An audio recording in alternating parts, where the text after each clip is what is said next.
게 왔어요. 하나는 방위비 협상으로 왔고요. 드하트 대표. 그 다음에 스티웰 차관보는 동아시아. 그리고 이게 전반적인 한미 동맹 문제를 협의하러 왔습니다.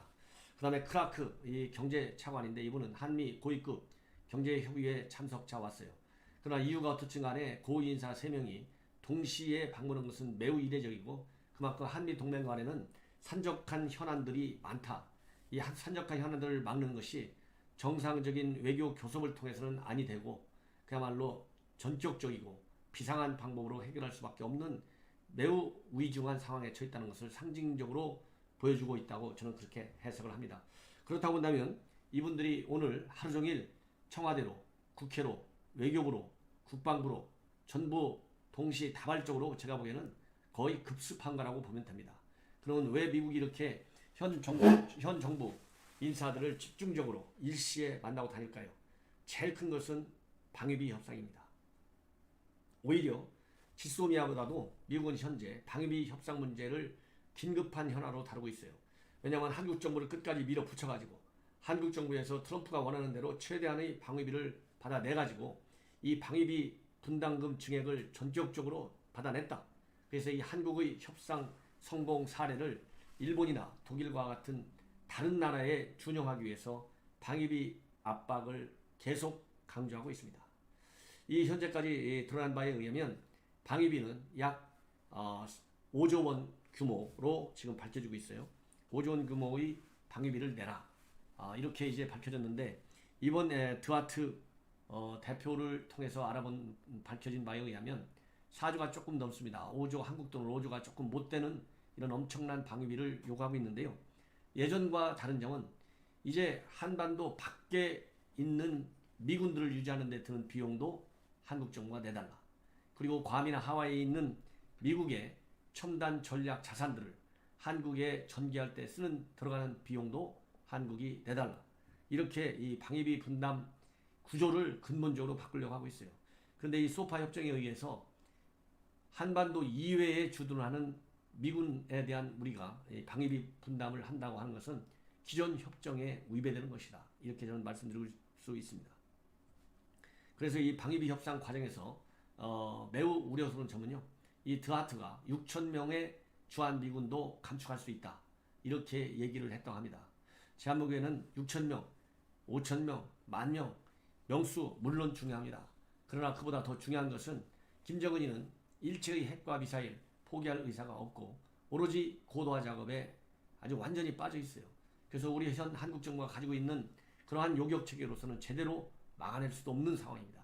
이처럼 우리 한반도에서의 안보 상황이 미국 간의 협상 그리고 남북 간의 정상회담 여러 차례 열렸지만 오히려 더 악화되고 있어요.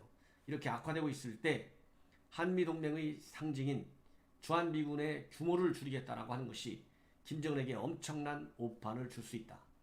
이 6.25 전쟁 나게 된 원인이 뭡니까? 에치슨 라인을 걷는데 그때 한국이 빠져 있었잖아요. 한국이 빠지다 보니까 김일성이가 이때 한국은 마지막으로 한번 쳐서 공산을 시켜야 되겠구나. 이런 유인 원인을 제공한 것이 바로 에치슨 라인입니다. 그것처럼 이번에 미국이 이렇게 어려운 안보 환경 속에서 방위비 증액에 대한 한국 정부의 의사가 마음에 들지 않는다고 해서 6천 명이나 되는 주한 미군을 뺀다고 하는 그 상징성 그 자체가 우리 안보에 직접적인 위협을 주고 있다. 이런 말씀을 드리고 싶습니다. 그 다음에 이 방위비 말고요. 그 다음 중요한 이슈가 바로 지소미아입니다.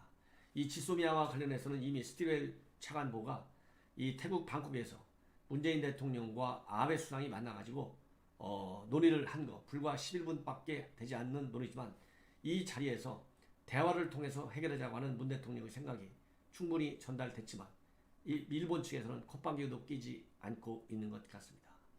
그 다음에 이제 강제징용 배상 문제 이것도 청구권 협정에 의해서 완전히 해결됐다. 이런 입장을 미국도 보이고 있어요. 그리고 수출 규제 지소미아 우리가 원상 복귀되기 이전에 먼저 일본이 수출 규제 풀어라. 이렇게 우리 정부가 요청하고 있는 데 대해서 일본 정부는 완강합니다. 절대 불가능하다.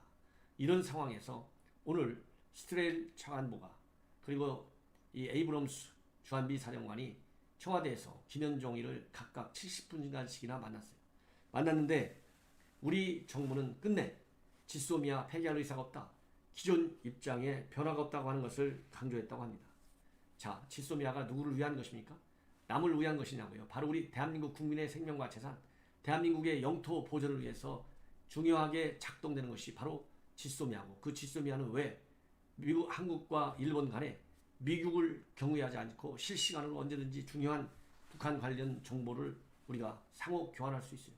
공유할 수 있어요. 그렇기 때문에 지금과 같이 북한이 본래의 비핵화 약속을 전혀 이행하지 않고 있는 상황이기 때문에, 그리고 도발의 수위를 이제 높여가야 하는 추세를 보이고 있어요. 더군다나 금년 연말 김정은이가 스스로 설정한 이 연말이 지나면 김정은이가 보란듯이 내가 한 말이 빈말이 아니다, 이런 걸 보여주기 위해서라도 김정은이는 강공으로 나올 확률이 많습니다. 이러한 환경이기 때문에 미국은 특히 이 지소미아 조건 없이 복귀하라, 이런 강한 압박을 하고 있어요. 특히 미국 입장에서는 대놓고 얘기는 하지 않고 있지만은 북한의 핵미사일 위협과 관련된 정보, 이렇게 한일 간에 실시간 공유할 수 있는 제도를 만든다는 것도 있지만요. 더 중요한 것은 지소미아를 통해서 중국의 군사 팽창 징후를 파악해내는데도 쓰고 싶어 하는 겁니다. 왜? 일본과 한국의 도움이 없이는 이 미국이 아무리 초강대국이라 하더라도 이 동아시아 지역, 특히 동북아 지역에서 이러한 세력 팽창을 견제할 수 있는 그러한 아주 크리티컬한 정보를 어디 가서 받겠습니까?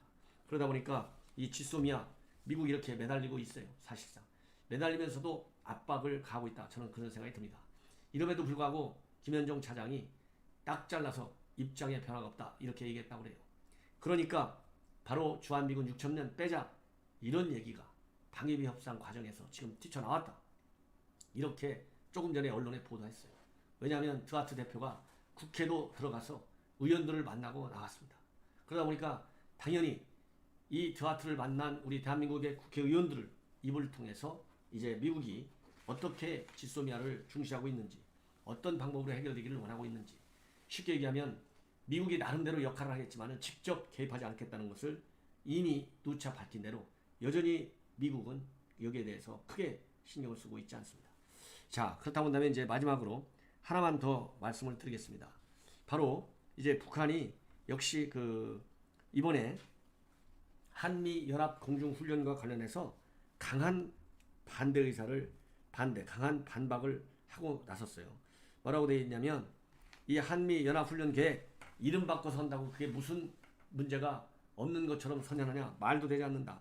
미국 북한의 인내심에는 이제 가까이 가고 있으며 인내심이 한계점을 가까이 가고 있고, 북한은 결코 미국의 무궁한 군사적 움직임을 가만히 지켜만 보고 있지는 않겠다. 이렇게 해서 권정근 전 북미국장 이제는 자리를 바꿔서 순회대사라고 칭하고 있습니다. 이런 걸 볼 때는 미국 간의 실무적 쪽에 권정근이가 나오지 않나, 이런 생각을 해보게 됩니다. 그래서 이 담화를 발표한 거예요. 권정근 이름으로, 순회대사 이름으로. 그래서 이번 합동 군사훈련이 조미관계 진전을 가로막고, 그리고 북한이 이미 취한 중재 조치들을 제거하는 대로 떠밀 수 있는 데 대하여 한두 번만 강조한 게 아니다. 이렇게 함으로써 이 북한이 한미 공중연합훈련을 할 경우에는 가만히 있지 않겠다라고 하는 확실한 경고를 주고 있습니다. 그래서 이 미국의 무분별한 군사적 광기라고 이것을 비판하고 있고요. 이것은 점점 꺼져가는 북미 대화의 불씨에 찬물을 끼얹는 것이다.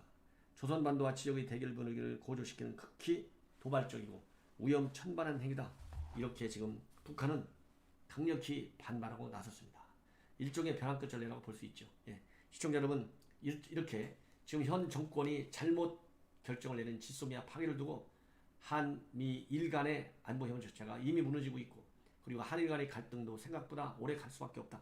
그러다 보니까 거꾸로 이제 방위비 카드를 통해서, 방위비 증액 카드를 통해서 미국은 우리 한국을 쪼을 것이다. 일본에 대해서는 일체 얘기가 없어요. 이런 것을 문제점으로 지적하지 않을 수 없습니다. 더군다나 이제 한미 연합 공중훈련에 대해서 인내심의 한계를 느끼고 있다, 이렇게 협박한 걸로 봐서는 연말이 가까울수록 뭔가 군사적인 도발을 할 가능성, 그 기회를 더 높여주고 있다.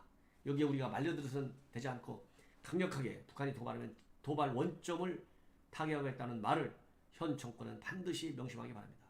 시청자 여러분, 이것으로 제 방송을 마치겠습니다. 제 방송 구독과 좋아요를 꼭 부탁드리겠습니다. 대단히 감사합니다.